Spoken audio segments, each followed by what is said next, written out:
Baik, Assalamualaikum warahmatullahi wabarakatuh. Selamat sore, ini direkam sore hari, Sobat Teh dan Kina. Nah, kita manggilnya ini Sobat Teh dan Kina. Nggak usah Bapak Ibu, biar lebih dekat. Jadi, pada pada kesempatan kali ini kita akan mengetahui apa itu yang dimaksud dengan pemetikan yang sesuai dengan kaidah yang berlaku. Nah, intinya adalah sekarang itu sudah tidak ada lagi metik menggunakan tangan. Adapun jarang.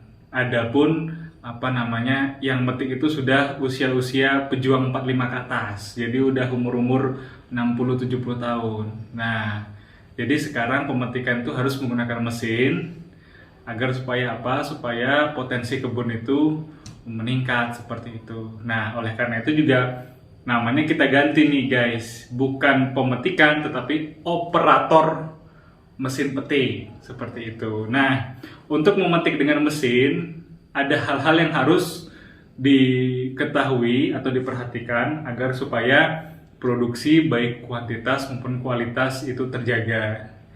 Jadi ada 3 hal prinsip yang utama. Yang pertama adalah pemetikan mesin itu harus menjaga tunas-tunas muda di bawahnya, jadi menjaga generasi di bawahnya. Kalau orang Jawa Timur itu bilangnya ingon, kalau orang Sumatera bilangnya iwung, nah, kalau kita bilangnya sirung, yaitu tunas-tunas muda yang baru muncul yang berada di bawah bidang petik. Nah, itu kita butuhkan untuk kestabilan produksi selanjutnya. Itu yang pertama. Yang kedua adalah prinsip pemetikan dengan mesin, yaitu menjaga daun pemeliharaan. Nah, daun pemeliharaan itu kan dapurnya fotosintesis untuk menunjang pertumbuhan pucuk di atasnya. Nah, dapur ini kita jaga antara 3-5 daun lah. Kalau dapur ini ikut terpetik, kompornya jadi kurang. Nah, hajatan nggak jadi. Nah, gitulah intinya. Jadi, di dapur ini jangan sampai terpetik. Itu yang kedua.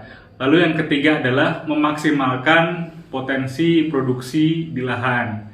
Nah, pada pemetikan mesin itu juga harus diperhatikan pada saat metik, mandor itu harus di belakang itu untuk melihat yang pertama ada nggak pucuk-pucuk yang tertinggal.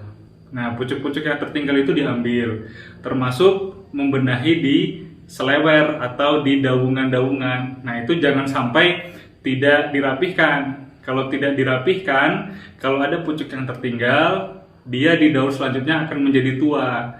Kalau menjadi tua, ingon-ingon yang di bawahnya itu nggak akan muncul ke atas. Nah, itu harus dimaksimalkan potensinya. Nah, bagaimana caranya kita memenuhi 3 prinsip itu dengan pemetikan mesin? Yaitu yang pertama, jangan memetik kandas. Nah, kalau sudah memetik kandas, ingon atau sirung atau iwung itu terbawa, generasi selanjutnya yang akan menjadi SMP, SMA tadi itu ikut terpetik juga.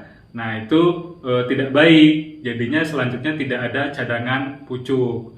Yang kedua adalah memetik di atas kepel. Nah, kepel itu batas antara pucuk dengan daun pemeliharaan. Kalau memetik di bawah kepel, itu daun pemeliharaannya ikut terpetik, dapur-dapur tadi juga ikut terpetik. Itu yang kedua.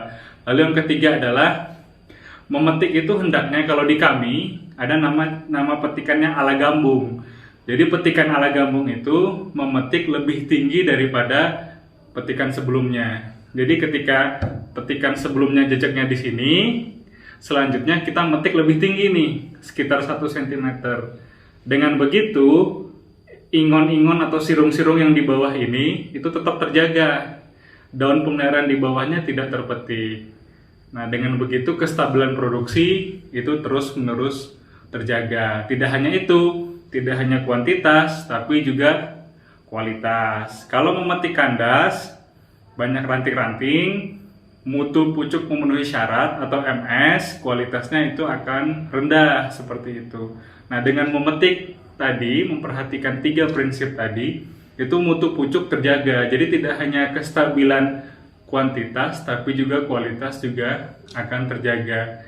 Nah, itu hal-hal yang harus diperhatikan, prinsip utama dalam pemetikan untuk menjaga kestabilan produksi, kuantitas, dan juga kualitas hasil. Demikian dari kami.